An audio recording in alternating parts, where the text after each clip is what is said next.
Hello, Dhani's kitchen ജേണിയിലേക്ക് എല്ലാ കൂട്ടുകാർക്കും സ്വാഗതം. ഇന്നൊരു ടിഫിൻ ബോക്സിലും ബ്രേക്ക്ഫാസ്റ്റ് ആയിട്ട് ഉപയോഗിക്കാൻ പറ്റുന്ന ഹെൽത്തി റെസിപ്പിയാണ് കേട്ടോ. ഇതിനായിട്ട് ഞാനിവിടെ ഇഞ്ചി ഒരു ചെറിയ കഷ്ണം എടുത്തിട്ടുണ്ട്, ഒരു 5 അല്ലി വെളുത്തുള്ളി, 3 പച്ചമുളക്, സവാള ഒരു 3 പിന്നെ നമ്മൾക്ക് ഒരു പിടി മല്ലിയില, പിന്നെ ഒരു ഉരുളക്കിഴങ്ങ് ഞാൻ പുഴുങ്ങിയെടുത്തതാണ് കേട്ടോ. അതുകൂടാതെ നമ്മൾക്ക് ഇത് എടുത്തിട്ടുള്ള ഇല എന്ന് പറയുന്നത് പാലക്കാണ് കേട്ടോ. പാലക്ക് ഞാനൊരു പിടിയോളം എടുത്തിട്ടുണ്ട്. അപ്പോൾ ഇനി ഇതെല്ലാം ഒന്ന് അരിഞ്ഞെടുക്കാം. ആദ്യം ഞാൻ പാലൊക്കെ ഒന്ന് ചെറുതായി അരിഞ്ഞെടുക്കണം കേട്ടോ. നന്നായി കഴുകി വൃത്തിയാക്കിയതിന് ശേഷം ഫാനിൻ്റെ ചോട്ടിൽ വെച്ച് വെള്ളമൊക്കെ നല്ലോണം പോയതാണ് കേട്ടോ. ഇതെല്ലാം ഒന്ന് അരിഞ്ഞെടുത്ത് വന്നിട്ടുണ്ട്. പാലക്ക് ഞാനിവിടെ അരിഞ്ഞെടുത്തിട്ടുണ്ട്. ഈ പാലക്കിൻ്റെ ഒരു തണ്ട് മാത്രം ഒരു പിങ്ക് കളർ ഉണ്ടായിരുന്നു, അതാണ് ഇട്ടത്. പിന്നെ പച്ചമുളകും ഇഞ്ചിയും വെളുത്തുള്ളിയൊക്കെ ചതച്ചെടുത്തു. 1 സ്പൂണോളം ചെറിയ ജീരകം ക്യൂമിൻ സീഡ് ഒന്ന് ചതച്ചെടുത്തു. പിന്നെ മല്ലിയില, പിന്നെ സവാള ചെറുതാക്കി അരിഞ്ഞെടുത്തു. ഉരുളക്കിഴങ്ങ് ഞാനിവിടെ നന്നായിട്ട് കൈകൊണ്ട് മാഷ് ചെയ്ത് വെച്ചതാണ് കേട്ടോ. ഇനി എങ്ങനെയാണോ അത് ഉണ്ടാക്കുക നോക്കാമല്ലോ. ഞാനിവിടെ കടായി ചൂടാൻ വെച്ചിട്ടുണ്ട്. ഇതിലേക്ക് ഞാൻ സൺഫ്ലവർ ഓയിൽ ഞാനൊരു 3 സ്പൂണോളം ചേർത്ത് കൊടുക്കണം കേട്ടോ. ഇതിലേക്ക് നമ്മൾ ചതച്ച് വെച്ചിട്ടുള്ള ചെറിയ ജീരകം ക്യൂമിൻ സീഡ് ചേർത്ത് കൊടുക്കുകയാണ്. ഓയിൽ നല്ലോണം ഒന്ന് ചൂടാവണം കേട്ടോ. ഞാനിത് ചൂടാവുന്നതിൻ്റെ മുന്നേ തന്നെ ഇട്ട് കൊടുത്തു. അപ്പോൾ അതാ ചൂടായി വന്നുകൊണ്ടിരിക്കുന്നുണ്ട്. ഈ ജീരകം ഒന്ന് നല്ലോണം ഒന്ന് മൂത്ത് വരണം, എന്നാലാണ് നല്ലൊരു മണം ഉണ്ടാവുള്ളൂ. അപ്പോൾ ജീരകം ഒന്ന് മൂത്ത് വന്ന സമയത്ത് നമ്മൾ പച്ചമുളകും ഇഞ്ചിയും വെളുത്തുള്ളിയും കൂടെ ചതച്ച് വെച്ചതാണ് ഇത് കേട്ടോ.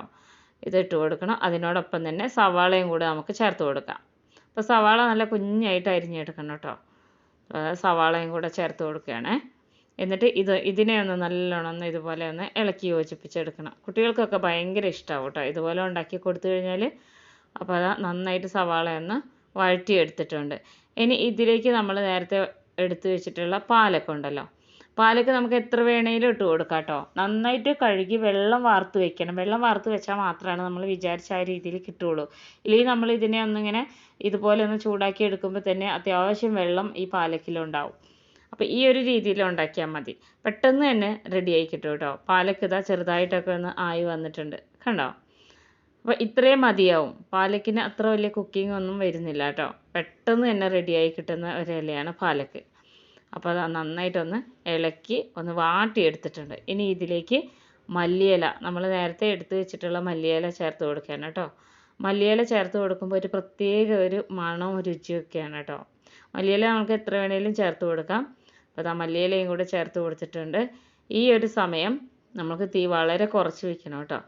അപ്പോൾ നന്നായിട്ട് മല്ലിയിലൊക്കെ ഒന്ന് യോജിച്ച് വന്നിട്ടുണ്ട്. ഇനി നമുക്ക് ഇതിൽ ചേർത്ത് കൊടുക്കാനുള്ളത് ഉരുളക്കിഴങ്ങ് ഉടച്ചെടുത്തതാണ് കേട്ടോ. പുഴുങ്ങിയ ഉരുളക്കിഴങ്ങ് ഞാൻ ഉടച്ചെടുത്തതാണ്. അതും കൂടെ ചേർത്ത് കൊടുക്കാം. പ്രത്യേകിച്ച് നമ്മൾ ഗോതമ്പ് പൊടിയൊക്കെ ആയിട്ട് നമ്മൾ ചപ്പാത്തി ഉണ്ടാക്കുമ്പോൾ ഇങ്ങനെ കുറച്ച് ഹാർഡായിട്ടിരിക്കുന്നുണ്ടെങ്കിൽ ഒരു ചെറിയ കഷ്ണം ഉരുളക്കിഴങ്ങ് ഇതുപോലെ പൊടിച്ച് ചേർത്താൽ മതി കേട്ടോ. നല്ല സോഫ്റ്റായി കിട്ടും. നല്ലൊരു ടിപ്പാണ്. അപ്പോൾ ഇതായിട്ടുണ്ട്. നന്നായിട്ടൊന്ന് യോജിച്ചെടുത്ത് വന്നിട്ടുണ്ട്. ഒരു 5 മിനിറ്റ് സ്റ്റൗ ഓഫ് ചെയ്ത് വെച്ചതിന് ശേഷം ചെറുതായിട്ടൊന്ന് ചൂടാറി കഴിഞ്ഞാൽ നമ്മളിതിലേക്ക് ഇനി ചേർത്ത് കൊടുക്കാൻ പോകുന്നത് ടേബിൾ സ്പൂണിലാണ് ഞാൻ അളന്നെടുക്കുന്നത് കേട്ടോ. അപ്പോൾ റവയാണ് ഇത് ചേർത്ത് കൊടുക്കുന്നത്. നമ്മളിത് ഉരുളക്കിഴങ്ങ് ചേർത്തത് കൊണ്ട് തന്നെ ഉണ്ടാക്കുന്ന പരോട്ട നല്ല സോഫ്റ്റ് ആയിട്ടിരിക്കും. കുറച്ചൊന്ന് ഹാർഡാവാൻ വേണ്ടിയിട്ടാണ് കേട്ടോ റവ ചേർത്ത് കൊടുക്കുന്നത്. അപ്പം ഞാനിവിടെ ഒരു 4 ടേബിൾ സ്പൂണോളം റവ ചേർത്ത് കൊടുക്കുന്നുണ്ട്. ഇനി ഇതുപോലെ തന്നെ 1/2 സ്പൂണോളം ഉപ്പും കൂടെ ചേർത്ത് കൊടുക്കാം. ഇനി ഇതിലേക്ക് ഗോതമ്പ് പൊടി ചേർത്ത് കൊടുക്കണം കേട്ടോ. അപ്പോൾ ഞാനൊരു ബൗളിലാണ് എടുത്തിട്ടുള്ളത്. ഇതിന് പകരം നമുക്ക് 2 ഗ്ലാസ് അളന്നെടുക്കാം. അപ്പോൾ അതും കൂടെ ചേർത്ത് കൊടുത്തു. ഇനി നമുക്ക് വെള്ളമൊന്നും എക്സ്ട്രാ ചേർക്കേണ്ട കാര്യമില്ല കേട്ടോ. ഇനി ഇതിലിട്ട് തന്നെ നമുക്കിതിനെ നന്നായിട്ട് ഇതിനൊന്ന് യോജിപ്പിച്ചെടുക്കാം. അതായത് ചപ്പാത്തി എങ്ങനെയാണോ കുഴയ്ക്കുക അതേ പരുവത്തിന് തന്നെ നന്നായിട്ട് കുഴച്ചെടുക്കാം. അങ്ങനെ വെള്ളത്തിൻ്റെ ഒരു ആവശ്യം ഇതുവരെ എനിക്കിതുപോലെ ഉണ്ടാക്കുമ്പോൾ വന്നിട്ടില്ല കേട്ടോ. അപ്പോൾ നന്നായിട്ട് കുഴച്ച് പരുവാക്കിയെടുക്കണം. ഇപ്പോൾ ഞാനിതാ കുഴച്ചെടുത്തിട്ടുണ്ട്. നല്ല മണമാണ് കേട്ടോ. അപ്പോൾ നന്നായി ചൂടാറിയതിന് ശേഷം മാത്രമേ ഇതുപോലെയൊക്കെ ചെയ്യാവൂ നമ്മൾ ഉണ്ടാക്കി വെച്ച ഈ ഒരു പാലക്കിൻ്റെ കൂട്ട്. അപ്പോൾ ഇനി ഈ ഡോ ഉണ്ടല്ലോ റെസ്റ്റ് ചെയ്യാനൊന്നും വെക്കേണ്ട. പെട്ടെന്ന് തന്നെ നമുക്ക് ഇതുപോലെ കുറേശ്ശെ എടുത്ത് പരത്തിയെടുക്കാം. അപ്പോൾ ചപ്പാത്തി നമ്മൾ സാധാരണ പരത്തിയെടുക്കുന്ന പോലെയല്ല ഞാൻ പരത്തിയെടുക്കുന്നത്. നല്ല സോഫ്റ്റ് ആയതുകൊണ്ട് തന്നെ ഞാനിത് പരത്തിയെടുക്കുന്നത് ഇത്രയും എടുത്തിട്ടുണ്ട്.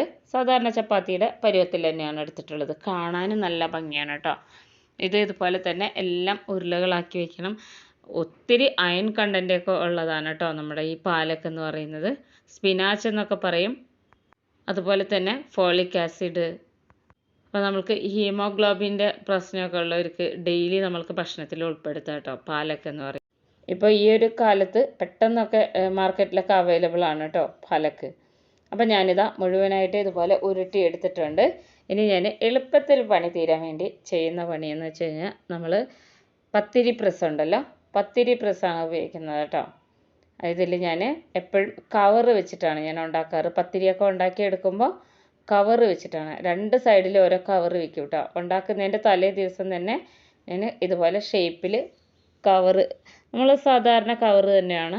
അപ്പോൾ അത് ഇതുപോലെ അതിൻ്റെ ഷേപ്പിന് മുറിച്ച് വെച്ചാൽ മതി. അപ്പോൾ ഞാനിതിൻ്റെ ഒരു ഭാഗം ഇതാ ഇങ്ങനെ വെച്ച് കൊടുക്കുകയാണേ. അപ്പോൾ ഒരുപാട് ഇങ്ങനെ പ്രസ് ചെയ്തെടുക്കൊന്നും വേണ്ട, ജസ്റ്റ് ഒന്ന് പ്രസ് ചെയ്താൽ മതി. ഈ ഒരു ഡോ അത്രയും സോഫ്റ്റ് ആയിട്ടാണ് ഇരിക്കുന്നത് കേട്ടോ. അപ്പോൾ ഇതിങ്ങനെ കവർ വെച്ചതുകൊണ്ട് കുറച്ചിങ്ങനെ പുറത്തേക്ക് തള്ളി നിൽക്കും, അതൊന്നും കുഴപ്പമില്ല. പക്ഷെ നല്ല ഷേപ്പിൽ കിട്ടും കേട്ടോ ഈ ഒരു രീതിയിൽ, കണ്ടോ. അപ്പോൾ ഈ കവർ ഇങ്ങോട്ട് എടുത്താൽ മതി. അപ്പോഴേക്കും ഞാനിവിടെ തവ നല്ലോണം ചൂടാവാൻ വെച്ചിട്ടുണ്ട് കേട്ടോ. ഇത് ഉണ്ടാക്കുമ്പോൾ തന്നെ തവ ഞാൻ ചൂടാവാൻ വെച്ചിട്ടുണ്ട്. ഇത് കണ്ടോ, നല്ല ഭംഗിയുമാണ്, നല്ല ടേസ്റ്റിയാണ്, നല്ല മണമാണ് കേട്ടോ. അപ്പോൾ ഇനി ഇത് നമ്മൾ നല്ല ചൂടായി കിടക്കുന്ന തവയിലേക്ക് ഇതുപോലെ തന്നെ ഇട്ട് കൊടുക്കാം.